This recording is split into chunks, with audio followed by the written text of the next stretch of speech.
Hello YouTube viewers, welcome to my channel Science to Technology. In today's show, Future Friday, we're gonna talk about quantum teleportation. So let's dive right into it. Well, first, quantum, this word, I'm reasonably sure that you must have heard hundreds of times. So let's understand its domain before we try to dive deep into it. Well, it's a very small scale. So to understand this very thoroughly, you must have studied some basic laws of physics in school, be it action equals reaction and all that jazz. So those things apply in what we call classical mechanics or classical physics or Newtonian physics. So basically, if you can touch it, basically like be it this wall, be it this building, be it a football or a hockey ball, whatever have you, all those things are what we call classical mechanics. If you are talking about F1 car, that's barely traveling 500 kmph. You are talking fighter jet, barely 2000 kmph or 3500. That's not fast. But here's the interesting part: the same classical mechanics that applies on normal objects day to day, your everyday life, it starts to become into something different, what we call relativistic mathematics. So think of this way: let's say you have a satellite, it's static. Every aspect of it you can calculate using normal classical mathematics. But the moment you have that satellite in orbit, it's traveling so fast that it's not at light speed, but it is like starting to approach it. So basically 28,000 kilometers per hour. That's significant enough speed. So why does that matter? That simply means you have a craft that's traveling into the future and its clock is running forward. Side effects of GPS will not work. So you have to know a mathematics to compensate for that. That's where the foundation of Einstein's general relativity. So once your speed starts to increase, basically as you approach closer and closer to light speed, your mathematics will change. You will go from classical mathematics to relativistic mathematics. So this is the whole reality of normal world. Now that's based on speed. What happens if you start to go down, aka smaller and smaller? Let's say you take human body.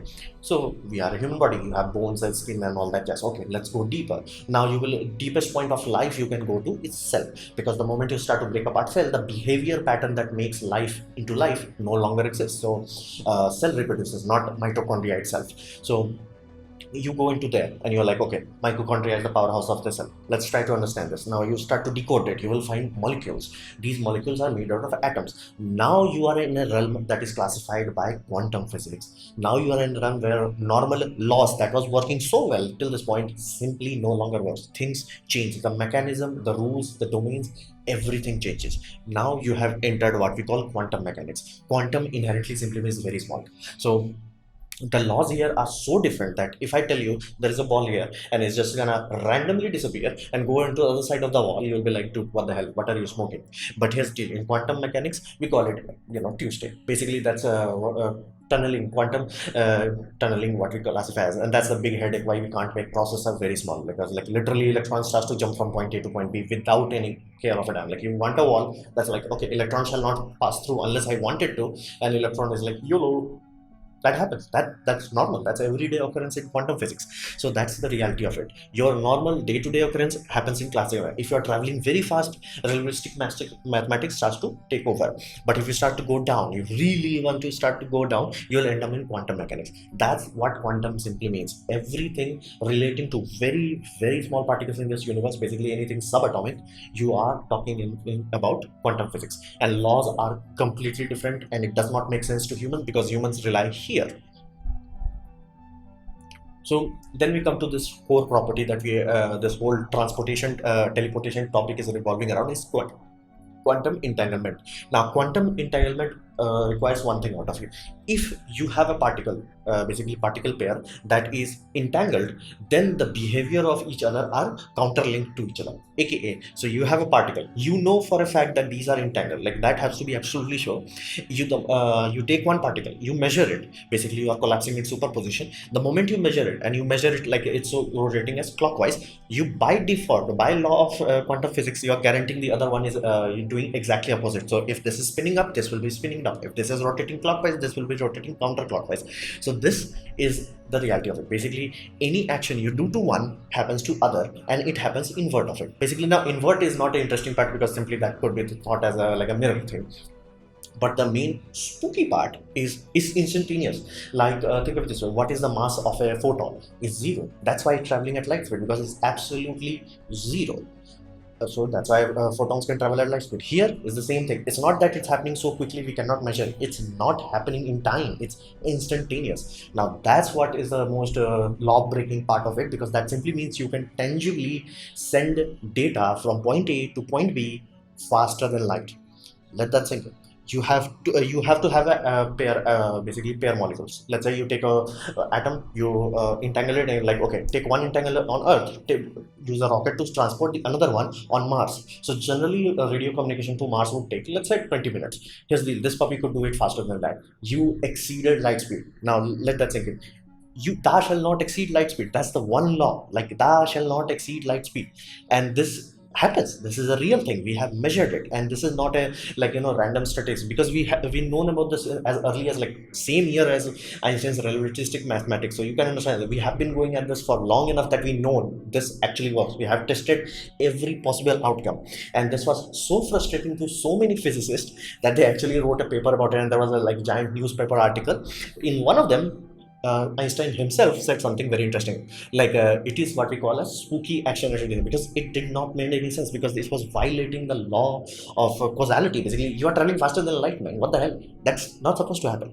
But this happened. We have measured it. We have tested it. We have tested it again and again and again and again, and we have tested.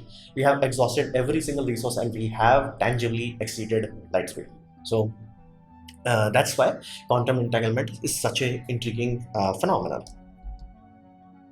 Now, how the heck does quantum entanglement work? Well, first thing you have to understand, everything is generally already entangled. Basically, every atom in your body is entangled to something now, but you do not know where it is entangled to. Basically, you can have one atom here, but it could be entangled to another in Alpha Centauri. You don't know. Basically, you cannot have the luxury of like, okay, this atom, I'm gonna scan every single atom in the universe in the same time to figure out. Like, you don't have that. So we generally have to make our own entanglement pair. Now, to achieve entanglement pair, we utilize crystals, not that kind of crystal. Now in this crystal, we take high energy photons, we send it through a crystal, and it becomes into two low energy photons. Now both, because they are created at the same moment because of some other quantum mechanics laws, they by default, by their own creation, ends up in a quantum state where they are entangled. Let that sink in. You take one simple laser beam, send it through a crystal, and tada, you get two entangled outputs. Now again, energy is conserved, so it's not like you take one laser and you make two lasers. Okay, that would be free energy. Here it is like let's say you take 100-watt laser power, you will get 250-watt laser systems. So this creates an entanglement pair at the moment of creation, the moment they are created. And now if you have something which is, let's say, collapsing one during the travel, it will by default collapse the other also, or in some way it will gibberish the data. So this is the simplest, most reliable method that we generally use to create quantum pairs. Now, superposition is the most interesting thing that you have to understand. Superposition, every Tom, Dick and Harry will talk about superposition. Superposition, what does that mean? That simply means atom is doing YOLO. That's the simplest way I can define it, because atoms have many aspects to that. They have position, they have momentum, they have spin, they have polarization. These are the few that I could even understand. There are other words that I don't even want to try to understand. So these things, they have a data point to that. Basically, the spin would be this. Let's say you have X, Y, Z, A. Here's the atom is in every single position in every single one of them. So how the heck this makes sense? Like, why the heck everything is not like a cloud? Basically, it is. That's the funny part. It is in cloud. So let's say study in schools, you would have studied electron as a small ball, like that's rotating around. Here's the deal. The moment you go to quantum physics, that's like, yeah, electron is like YOLO, bro. It's electron cloud. It's probability. Where the heck it would be based on the probability aspect of it. So things change. At that scale, things are behaving in superposition. Basically, it's in every single state. Now, how do you collapse it? How do you make something gibberish into something tangible? You measure it. You can measure it by increasing its heat. You can measure it by running current through it. Basically, anything you try to do to it, by default, you are collapsing its superposition. That's why we are no longer like just here and everywhere else in the same time. Because our form, basically this final form that you are seeing, it's collapsed wave functions. So if you can retain superposition, you can retain entanglement. That's a necessary aspect. Now, if you tamper with one, by default you are tampering with the other, and all the effects, all of this, basically position, momentum, spin, and polarization, get inverted by default. You don't even have to like double check it. Basically, in early days, people are like, oh, what if like only position is rotating? No, momentum is also changing, spin is also changing, polarization, and law of conservation is applied here. So basically, if one is going one way, another is going the other way. Now this happened. This is the absolute reality. We have been running this very early on, and you must have heard crystals that I'm talking about is BBO crystal. Google it up. It's a very interesting thing. So that's how it was. We basically take a laser, very high power, make it into two low powers. By default, they are entangled, and we can do whatever we want to do with one of them. And by default, guaranteed, we know for a fact what happened to something else. And the distance does not matter. Not nor to mention time also does not matter. So what did China did? That's like I'm reasonably sure this was a viewer request that China has accomplished what we call teleportation. Now teleportation, any Tom Dick and Harry was using teleportation in a news article simply wants to do clickbait. Inherently, it cannot teleport anything. Quantum entanglement inherently does not transport anything matter related. All it does, it transmits data. Now what does that mean? That simply means, think of this way: when you are sending facts from point A to point B, what are you doing? You're sending data. You're not sending paper. Like, it's not a mailbox system. Now mailbox is limited by light speed. This puppy is not limited by light speed. That's the whole point. So all you are doing is sending something basically intangible, basically something data related, not something that you can like, okay, this is the mass of it. So what China did is basically they made a satellite. It had a laser system. That laser created entangled pairs of photons, and it using two telescopes. It's like, okay, you both go there. Now what happened? Because the system was creating an entanglement pair, both the receiving station received entangled pair. Now they are very far apart. Now before this, have we achieved teleportation? Yes, we have achieved entanglement. Now to we achieved entanglement is basically the same laser experiment. Only difference was we send another laser aspect to using an optical fiber. Now even the best optical fiber, I'm talking the optical fiber that will cost more than undersea fiber cable, they could only sustain a single photon for around 50 to 100 kilometers. Best case scenario. This puppy was doing it in like hundreds of kilometers. Why? Space, vacuum is much more efficient in transmitting photons than basically fiber. So that's why satellites was chosen, the orbit was chosen, and these puppies were placed in as high altitude as they can tangibly do. So that's how they achieved that photons. Now even if they were like, using space, satellite, high altitude, big telescopes, big receivers and all that jazz, they still had very poor efficiency. Basically, if they were sending millions of photons, they were barely getting like, few hundred. So that's why you will see, if you read any articles, you will see 914 successful attempts and all that. It's like everything should be successful, but the failure rate is too damn high. But it has achieved that. It has tangibly like, you can prove that they achieved entanglement. Basically they can tamper on one end and they will receive the counter data of that on the other aspect, and both can be connected by satellite. So that the whole point. That's what they did. Basically they made a satellite that significantly allows you to transmit entanglement data points, and you can transmit it anywhere. This was the early experiment was within China. Other aspects were China to Australia. So let that sink in. It's a very big deal. Now, what we can expect in the future if we are achieving this faster than light travel? Well, this is where the things start to cool down. Basically, law of physics does not allow you to travel faster than light. So you're like, wait a minute, didn't Integral do that? Well, no, because to check whether you have done that, to check that, you need classical. Basically, for somebody to know that you are sending a fax, you have to send them a letter. Basically, it's like, bro, check your fax machine. So send that part, like check your fax machine. You are that is limited by light speed. So inherently, you cannot send data faster than that. As of now, if somebody even breaks that barrier, God knows what will happen, but as of now, that barrier is absolute. It cannot be broken. Even in China's scenario, all they did is basically they had hundreds of quantum pairs. They were achieving it very reliably because they achieved kilohertz rate. So it was not like, okay, 10 quantum pairs in a day. No, it was in kilohertz. So that's why they could use it reliably. So what they did, distributed a key. Basically they are telling you, hey bro, I'm sending you the key, check it. Now doesn't that make it vulnerable to theft? Well, yes, but that's the interesting part. The moment somebody tries to intercept the key, first they can't intercept it, is an entanglement pair. On top of that, if they, let's say, intercept the laser, flat out they will break the entanglement. Entanglement is very sensitive. It's like, it's a very fragile, as you will say.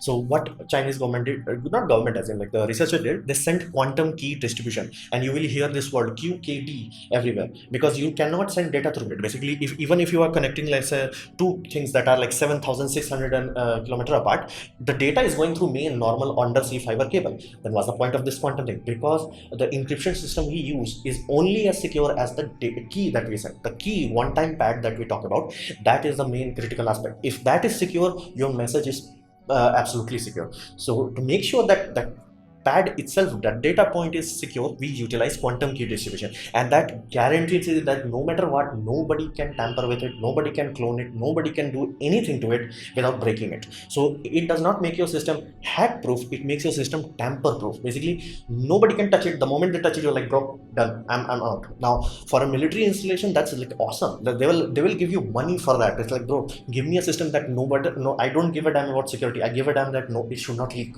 There are informations in this world password that is so dangerous that people will actually detonate a heart bomb to destroy the hard drive rather than let that information fall into another hands. So making a tamper-proof network is very good. It's awesome. It's like it's permanent security. Think of it this way: you and your bank is having a conversation. It's like, bro, I want to transfer this amount of money from point A to point B. Let's say from my bank account to Amazon, and bank is like, I got this. I'm checking you and all that. Here's the key. Now, if somebody intercepted that key, quantum key would be like, bro, what the hell? Encryption is broken. Bank would be like, bro, we have received some weird request. Like, why the hell you are spending billions of dollars when you don't even have any dollar? So you get the idea. Basically, the fact that it's inherently tamper-proof and it's tamper-proof by the law of physics, you cannot do anything to it. Like you just cannot do anything to it. It makes sure that your normal pipeline, the moment it's compromised, in case of China, I have provided the video down below where you can see, like if somebody tampers with it, it will reroute the data through another secure line. So you will have hundreds of secure lines and you will know that nobody is tapping with it or tampering with it. And if somebody manages to tamper with it, like connection break instantaneously. So you will not leak. So that's the absolute feature. That's what people are so interested about this. Is like, imagine a world where you are living in a world where no Tom, Dick and Harry can tamper with your work. Like no banking hacking would become something like, out of a mistake somebody could do, like, hey, I did that mistake, rather than like, somebody hacking in the middle, like middle hacking would disappear. But you have to understand this aspect. Quantum physics is ludicrously unknown. Like we have been researching this puppy at the same time as basically general relativity, but at this point general relativity is like, no, we know this, we got this, we can make prediction based now. Quantum physics is like, we understand it to some extent. It's like, okay, this is what it does. How? Why? We have no clue. Why the heck electron just goes YOLO? Like I'm going from point A to point B without giving a damn that there is a molecule in between. We don't know. There are many things about quantum physics that we truly do not understand. We can exploit it. We can use it. And like that's how our electrons, electron microscopes works and all that other jazz. It does work. So we know that it's a real thing. It does work, but we do not know every detail.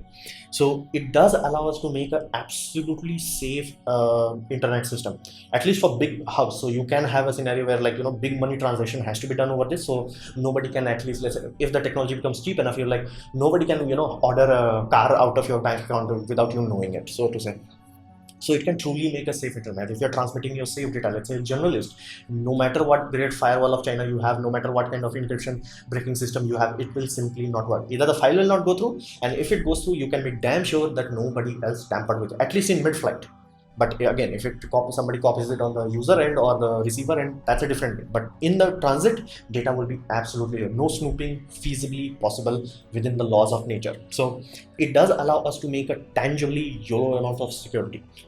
However, you have to understand, because you have to tell what to look, when to look, which to look for, you are still not breaking light speed system as of now. So when China basically received the, if I'm not mistaken, they received the photo of the main philosopher based on the satellite is named. So the data was created. They created the key. That key was sent through the basically encryption link of what we call quantum entanglement, and the main data was sent through the main fiber line. Now fiber line, if somebody hijacks it, no problem, because you do not have the key, and the key is only one time created, and for damn sure you cannot tamper with it. It was absolutely secure.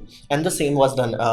Schrodinger's photograph was sent from China to Australia. So they also did the same thing. Send the data, make the encryption key, send the encryption key to the satellite, and main link. So if no matter how many tapping you do in the between, either you're going to destroy the data or you cannot touch it. That's the only outcome you will have. So it is quite amazing technology in terms of what you can allow to do. However, as of now, as of me making this video, faster than light is not possible, because you still have to send data through normal link, and not to mention even the secret key, you still have to have a normal radio links. Like, bro, I'm sending that key, you have to receive that, check for these things. So they are still unknown. And if you truly want to fry your brain, I would urge you to go down to my description, and there are many videos, and I guarantee you most of them will fry your brain. So this was my presentation on quantum teleportation. If you liked it, learn from it, and fried your brain, I would urge you to press like, share it amongst your friends to fry their brains also. And if you didn't like it, didn't enjoy it, I'd urge you to press dislike. Press it twice to show me your disappointment, and please leave a comment, because I try to reply to all of them. Subscribe, press the bell icon if you're free, and as always, thanks for watching.